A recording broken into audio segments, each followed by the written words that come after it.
Hey, it's Nasty Neal. And Terrible Troy. Yeah, and we just got back from seeing Stephen King's It. That we did. The new one. Yep, and we both recently have seen the old made-for-TV one. The miniseries. Yep. Which I love. I love too, and I think it still holds up. And I don't understand like the recent kind of turn against it. Yeah, people, I don't know, because I got to imagine 90% of them loved it. I always seemed like there was very few people who didn't like it for years. The one thing I always heard was some people had an issue with the spider. Yep. It's kind of even me when the first time I saw it was a letdown. Yep. But besides that, I always thought people really loved it. Oh, yeah. I mean, at conventions, that's one of the big cosplay things, to be Pennywise. Yep. When they put out horror things, it's always like a go-to character. True. Yeah, and the first half, with the kids, it was kind of like universally loved, I thought. Yeah. So I don't get... I know, obviously, it's made for TV, so it doesn't have, a lot of gore. But it does, have, a great amount of blood.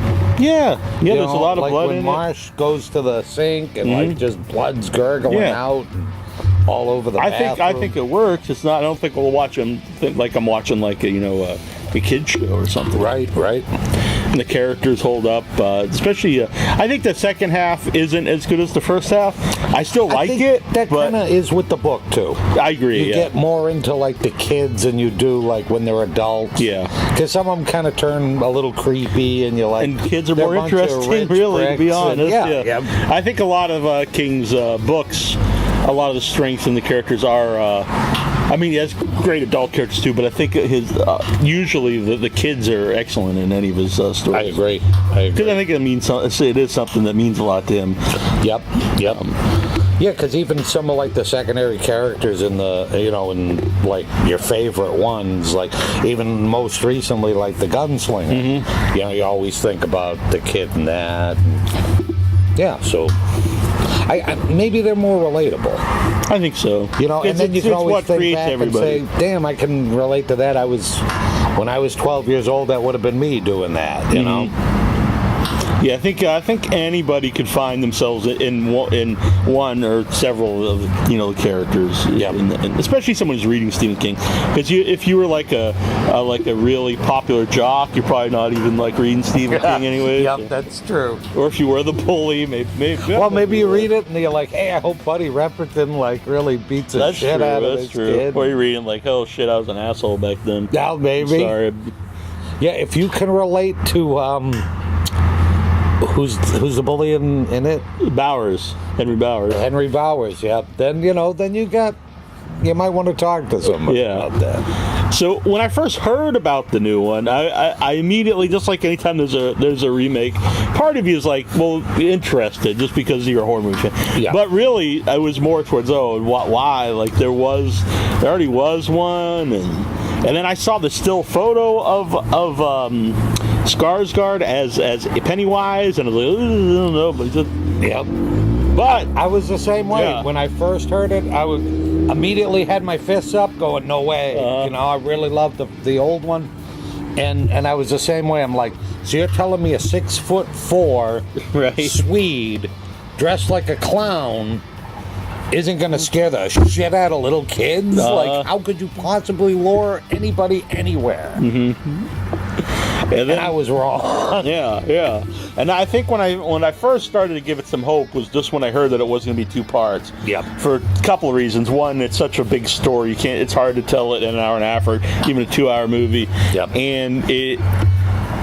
And without really having the one part with the kids and giving equal time to the kids and adults. True. I think you'd really lose something. And to do that in one movie, I think you'd rush the story way too much. Oh yeah, unless you made like a 4 or 5 hour movie, right. And then which people aren't going to go see. Yeah, I'd go see freaks it, but, like us, nobody would see. And so, and then what really turned me though was when I started to see the ads for it, the trailers. Oh, I don't think I've been so geeked up for a series of trailers than I have with it. And each one got a little bit spookier than the one before it.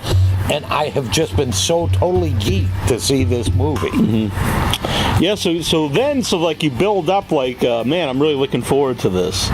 And sometimes that totally backfires, because even if a movie's good, if you have such high expectations, you can, you're like, oh man, that wasn't what I thought it was. But I have to say, right from the beginning, this movie sucked me in right away, and I was like, hot damn, this is going to be awesome. Oh yeah, when you see Bill and George to start with, and George a lovable little goon, and Bill's sick and he's making him the boat, and the whole beginning there is almost just like the miniseries. Yeah, it is.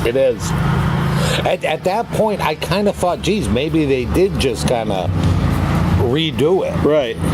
And I thought that was a good way to do it for a couple reasons. Like if people like us who love the miniseries go into it, it has like a familiar feeling to it, and plus it's just a good story. Why change that? Oh yeah, because it totally gets you in emotionally to these characters. Yep. And you know right away how bad of a thing it is.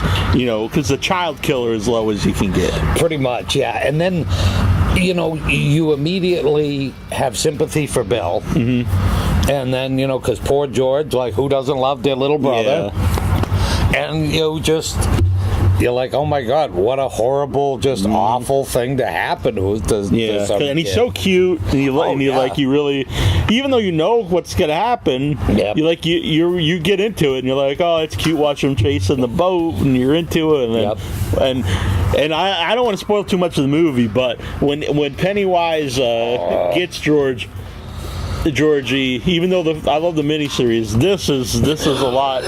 This is intense. A lot heavier. Yeah. And it's great because as soon as you meet Pennywise and he introduces himself, and I like it because he didn't introduce himself to everybody. That part, and then at the very end are the only times they ever, like, you know his name, really.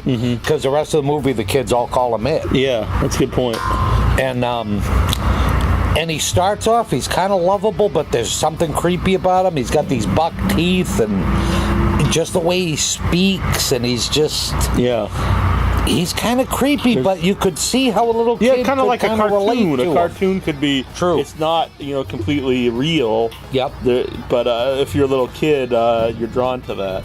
Yeah, he's kind of like an old Warner Brothers cartoon, where they have that kind of edge, and there's something not quite right about, like, Daffy Duck, but you'd be drawn towards them. I had a guest on recently, and he actually said that's... like psychologists say that's actually the reason why people have always been had a fear of clowns. Like, that's not a new thing, that's always been around, and it's based on that you can tell because of like with the makeup, the features aren't quite human. Yeah, they're all a little bit distorted. Yep. And like for some people that just is unsettling in their mind, even if they're not aware why. Oh, definitely. So it's interesting. I don't know if that's true. That's what the guest said, but it makes sense. It probably is, because even like his look, like everything's just a little off. Like his forehead's just a little too big. Yeah. One eye, the eyes don't go forward. Yeah, they're more like a hammerhead shark. Yeah. They're kind of off to the sides a little bit. And then even his face paint with the white, and then he's got the perma smile that goes up in through the eyes. Yeah. Yeah, and the teeth aren't human. Yep. And they've got this strange bucktooth thing going everything on. You can. There's times you can. The teeth you can always see, and there's other times even with the makeup you can kind of like there's something not human under the makeup, like it's cracking a little bit, and there's something else there. And I love that too. That you could see there's something under, like the grease paint. Yeah. And sometimes you think there might be scales, or it might not be. It's a texture to it that's not human skin, and that's. Even the movements are a little herky, not over the top herky-jerky, but just a little bit. And that's what I thought they did such a good job on Pennywise on this one, is that really gives it an otherworldly feel to him. Oh yeah, like he is a creature as opposed to like just a creepy guy dressed as a clown. Right, and you can't put him in any single time frame because he's got like the really old school costume and with the face paint and just like the way he talks and stuff. Like you'd be hard pressed to say, okay, he's a modern day clown or he's a clown from the 50s or the 20s or anything. Like and then the more he becomes like when he's about to eat any of the kids or anything, and he's like he says, feed on the fear, he starts, the eyes kind of roll back in the head and it's almost like orgasmic in a way. Like it's really creepy. Yeah, and you could tell he's really digging it. Yeah, like he is having a good time. He's ready to munch out on some fear.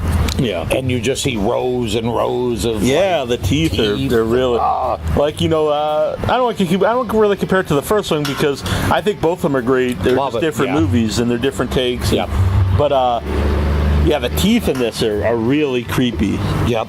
All the stuff that gives hints to whatever he really is very, like when you see the hand suddenly the claw pops out, and then another time he's got almost like spidery kind of and it's almost like mantis, like a mantis or something. And all that's really creepy stuff. It is. It's really, really spooky. And I really liked. I think pretty much all the. I think all the kids actors are good. Yeah. Some of them are great. Oh yeah, the kid that's Richie, I think, is absolutely perfect. Yeah. I think Eddie was great. See, a couple of the kids, and we talked about this. Like Mike's character, he's just not in it that long. Yeah. So maybe they don't have time to flesh him out as much. So I guess it wasn't like any fault of the actor. They tried to give him more of a backstory at the beginning, but his backstory's a little odd to me. Yeah, it was. It was animals. A little, a little disjointed or something. And then his parents being burned and all that jazz. And they got rid of the racism element that's in the book and in the miniseries. And I'm not sure why. I don't know. Maybe they just didn't want the N-word and stuff in the movie. But I think him being the only black kid there, the only black family in the. I think that would be something though that something Vile would prey on. Him being the outsider and him being the only black kid. And because they kind of switch it to because he's a homeschooled kid. Yeah. But because bullies in general always go for they go after the fat kid. The girl they say is a whore or whatever. Yep. Yeah, so that one didn't ring quite as true, I don't think. Yeah. That they would make fun of him for being a homeschooled kid instead of being the only Afro-American kid there, Yeah. Yeah, I think his character wasn't. I don't think no, not that he really stood out, but I don't think. I just think it was more he wasn't really written as well. I think some of the other characters they did better than the miniseries. Like there's more to them. They did. I think Eddie, you find out a lot more about. And I think that kid was exceptional. I thought he was great. And I liked how they made Eddie. Where he's kind of a weakling physically, of course, and the mom overprotective. But they made him a strong character though at the same time. They did. He really was one of the best, I think, well-rounded characters. Yeah. Because you could see that inner strength in him, and his loyalty was a big thing. And even in the miniseries, I think they made him maybe a little too wishy-washy. Yeah, I think so. He's a little too much of a mama's boy, maybe. But I thought all the kids were good. The girl plays Stephanie. Yeah, I thought she was great. Yeah, Beverly. Beverly, sorry. And Bill's really good. And Ben. Yep. I wish they would have went a little more. I wish there was more Ben. That's one of my favorite characters, obviously. Yeah, well, Ben is he starts off strong in the movie, and then he's kind of forgotten a little bit. Yeah. About in the middle. But they definitely do more. Stanley's a more prominent character this time. Yep. And I really liked the kid that was Stan. I thought he did a really good job. Yeah. But I think Richie, though, definitely is one where they really... Oh, yeah. Where he's funny, but he's a believable funny. He's like a wise-ass kid, and he's not kind of a slapsticky... You can see him really annoying you after a while. Like, oh, Richie, just And I really think that's probably true to a lot of people who go on to become, comedians. Oh, I'm sure of it. Yeah. It's funny when you see him on TV, but if you're around him, it's like, oh, my God. Yep. Yeah, I don't know. Like, if you grew up with Gilbert Gottfried, you might be like, oh, this guy. Yeah. Really? Well, I think Jim Carrey's like a guy like that. Exactly, yeah. It's hard to stay friends with him. The kid who plays Richie, this kid is like making a career out of playing 80s nostalgia characters. You're not kidding. Yep, he found his trip, yeah. He's like, I'm glad I have this hair and have this 80s look to me. Yeah. It must be like this skinny, like slightly overbite, thing that just screams 80s. Yeah. Means you played a lot of D&D, kid, didn't you? Ah, you got me. Mm-hmm. Maybe you'll find out this guy's really like 42 years old. He could be. You know? There's the bullies, I think, up until a point, are excellent. Oh, yeah. Yeah. They pick great people to play them. Yeah, physically, just their look. Like the kid that goes missing, Patrick, is awesome. Yeah. Like, he's just got that great, just asshole look. Yeah, he's got this really 80s dick. Yeah, he definitely does. Like the big work boots and the skinny pants and there's just something about him, very about him. Yeah. He's almost kind of 70s to me, but he seems a little older than everybody. Maybe he was he the one driving and stuff? Yeah. I even think his movements were interesting because he's kind of like great. He's kind of like he was lanky, so lanky, and it's just still like you hate this guy. Yeah. They added some stuff for Henry, which I think makes him a little sympathetic. Right, with the old man being a dick and everything. Which I think rings true to any bully. Is awesome. Yeah, because they gave him a little humanity there. Yeah, as opposed to just someone which I think probably is true for anyone who's a bully. Oh, yeah. They were either bullied by somebody else or have dicks for parents or whatever. For the stuff that I didn't care for, there's a couple things. A few things. We mentioned the Mike character's not in it too much. That's not a huge... same thing with Ben kind of being forgotten later on. Yeah. It wasn't like something like, I hate this because of that. Look, I don't want to spoil too much, but I really think... I think Henry Bauer should have been much more prominent in the finale of this definitely. part. Yep. And then the other two bullies just kind of disappeared. They're just forgotten. So I don't know. In a way, you have to kind of wait till the next one to see. Maybe they make them a bigger part of the second part as opposed to the first part. But I do think they should have. They should have been more prominent in the end of this. But there's two other things. I actually think that the house. In this one, there's a house, and that's like the point where they all go. Focal point. Yeah.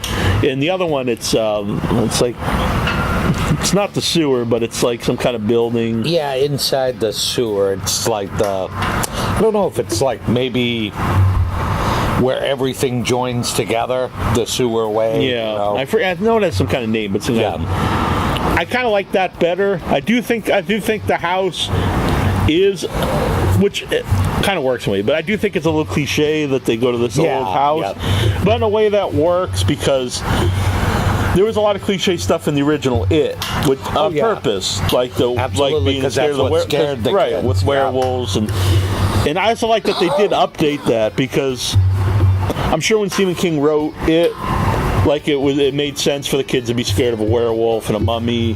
Oh yeah, and that would have been the stuff when he was a kid that he grew up watching, 50s or 60s. I think if you put that now and a kid grew up in the 80s and they were afraid of the mummy werewolf, it would be kind of weird. Yeah, that's true. So they made it different. They didn't want to update it too much to the point where I think they did a really good job. Freddy Krueger, and things like that. Then I think that dates it. Yeah, that's true.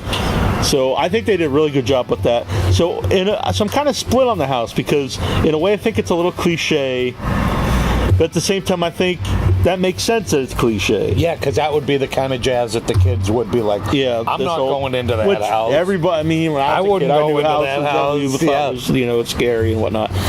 The biggest problem I have with the movie, and I still love it, but there's one thing and I don't know why it's really cut out of the whole story, is the imagination of the kids.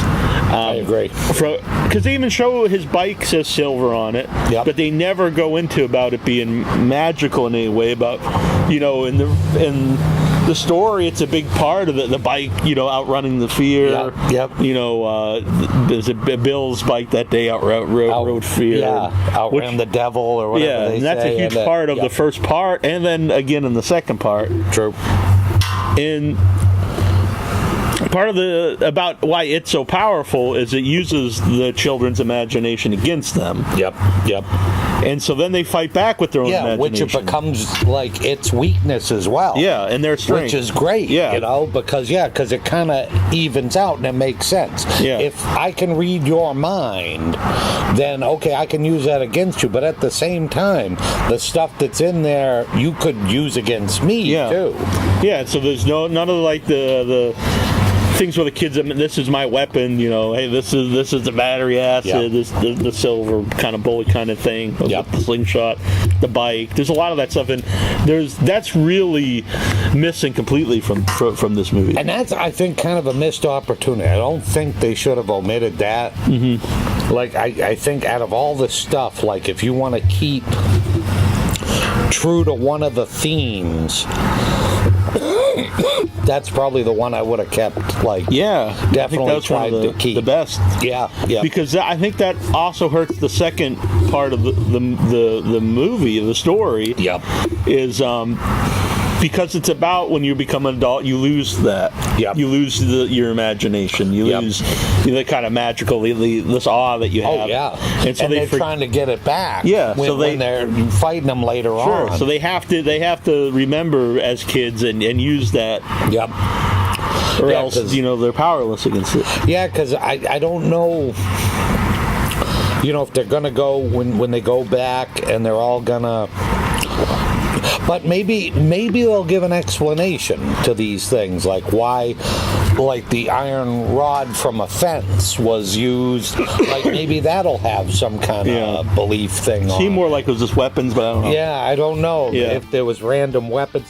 But if you remember from the other one, they give you in the first half like all the stuff that happened with the kids, but then they have little pieces that they remember back to in the second half. And I'm going to give them the benefit of the doubt and say that maybe there'll be some reasons for those things. Like maybe cold iron, is somebody's belief system to do damage to something. I don't really know. But just for me, I still really like that. I don't want to make, but for me, that would be the biggest negative. I agree. I definitely agree with that. Because besides that, like the look of it, all the actors, the kids, the adults, especially Skarsgård. I think he is so perfect. And they do a really good job on all the secondary characters, showing a big part of the original story that they don't care, or they. But they don't pound it down your throat. No, they just kind of show people looking the other direction. Because there's Ben, he's got the bullies carving into his stomach.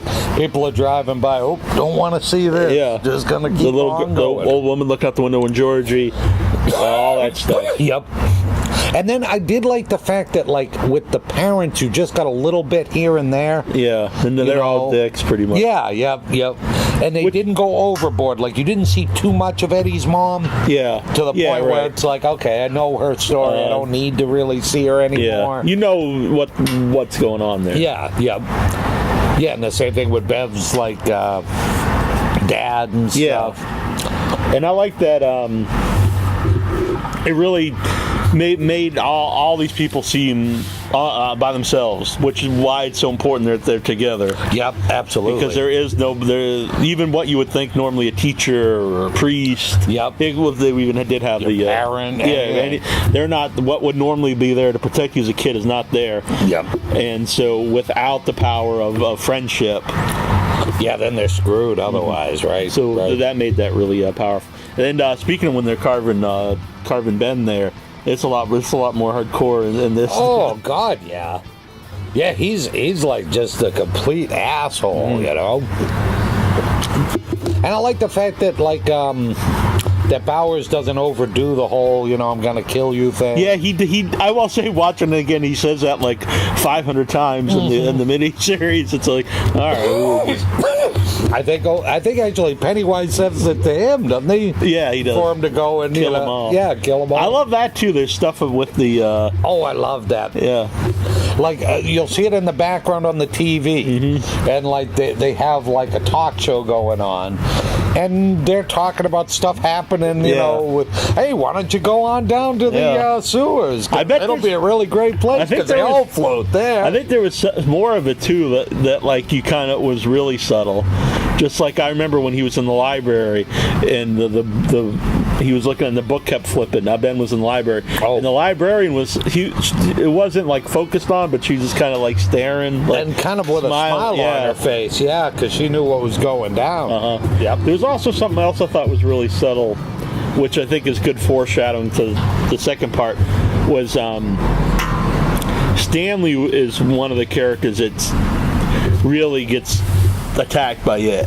Oh yeah. And he's also the one that starts to separate himself from the rest.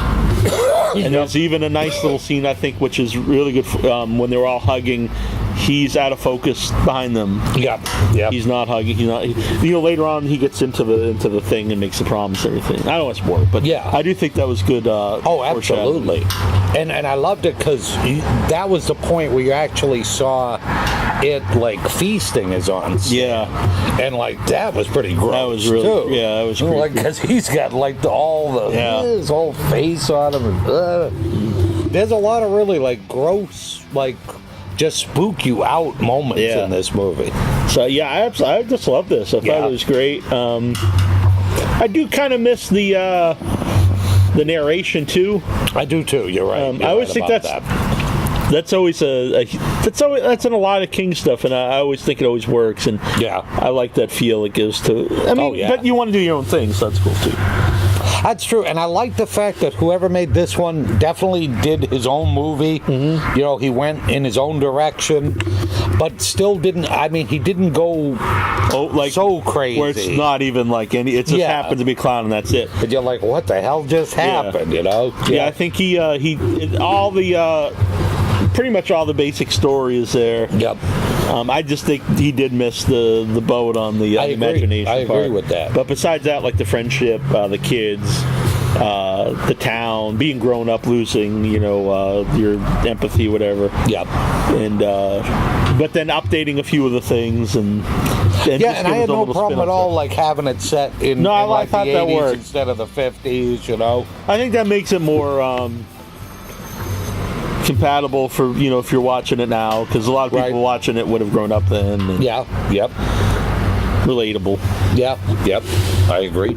I loved it. I actually would like to see it again, and it really makes me want to see the second part. Now, oh my God, I can't wait for it. Yeah, because all these things, even the stuff that I didn't like, it makes me wonder. Well, maybe in the second part it'll make more sense. That they'll clear it up a little bit. Yeah. And I'm hoping that they do, but it's not one of those things that I'll be really, really upset if they don't. No. Like I would have preferred it. Yeah. Like the other way. But I think they can still tell the second part with, and the thing that I thought was interesting too was at the end of this one, it didn't say like the end of the first half. It said the first chapter 1. Yeah. So maybe they'll even do 3 parts. Trilogies are the big deal. It's true. So I know part 2 has already been like greenlit. Okay. So maybe if this does like really record numbers or something, maybe they will say, hey, let's and I think there's enough story you could. It's not like you'd have to pad it out, like just add a bunch of stuff. You could, because they could do so many flashbacks. When the older people get back to Derry, that could be the middle part. Could really be where it's kind of bridging the two. Together. Where it's the first one's all kids, second part both, and then the last one's all adults. All adults. Yeah, they definitely could do it that way. So I would love to. I'd love it if as long as it's good. If they did a trilogy. Yep. So, and there was the turtle. The turtle was there. I was happy. Nice little cameo. Of enormous girth. I think there was 2 mentions of the turtle. There was one you saw, and then when they were in the water, someone said something about a turtle. Yep. Oh yeah, being under the water, right? Yep. So I thought that was just a nice little touch for anyone who cares. And then if you don't know anything about it, like it doesn't matter. It at you. They're not you would be like, well, what the hell is that? Yep. So I just love this. So how are we gonna rate this? Like we don't want to take Jason's severed heads. I know, we don't want to do that. Maybe bloody stumps. Bloody stumps are good. Without your head, just like a severed, Yeah, that's He's got true. the severed head, so what are we doing with all these stumps? We'll use them for our bunch of like stumpy necks Yeah. and like shoulders and stuff. Yeah, I like it. All right. 1 out of 5. Yeah, 1 out of 5 is good. I'm going 5. I loved it. Absolutely loved it. I'm gonna go. I want to say 4.5 just because there's something. Yeah, but I really enjoyed it. So it just enjoyment. I'd probably go 5. I'm gonna go say 4.5. 4.5 is good. Yeah. That's You're being honest, and that's excellent. Yep. I definitely watch it again. I'm looking forward to seeing it again. Me too. Anybody that's out there, highly recommend it. Yeah, yep. I would go see it again. Give us a call. We'll go see it with you. Yeah, what the hell? I know Heather Markham wanted to go see it, and she didn't know who to go with. So perfect.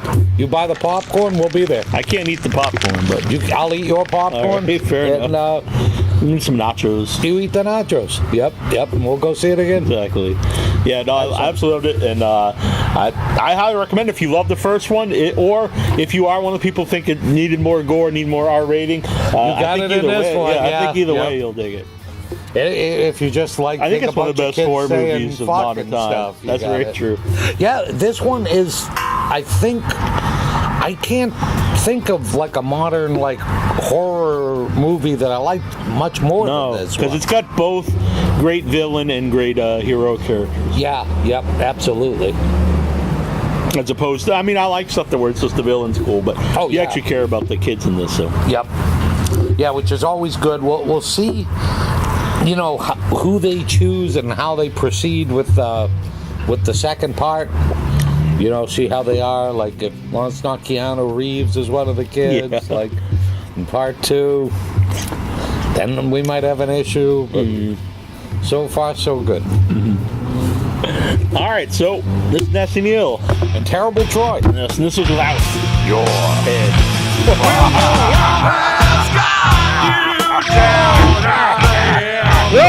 Clown who wants you to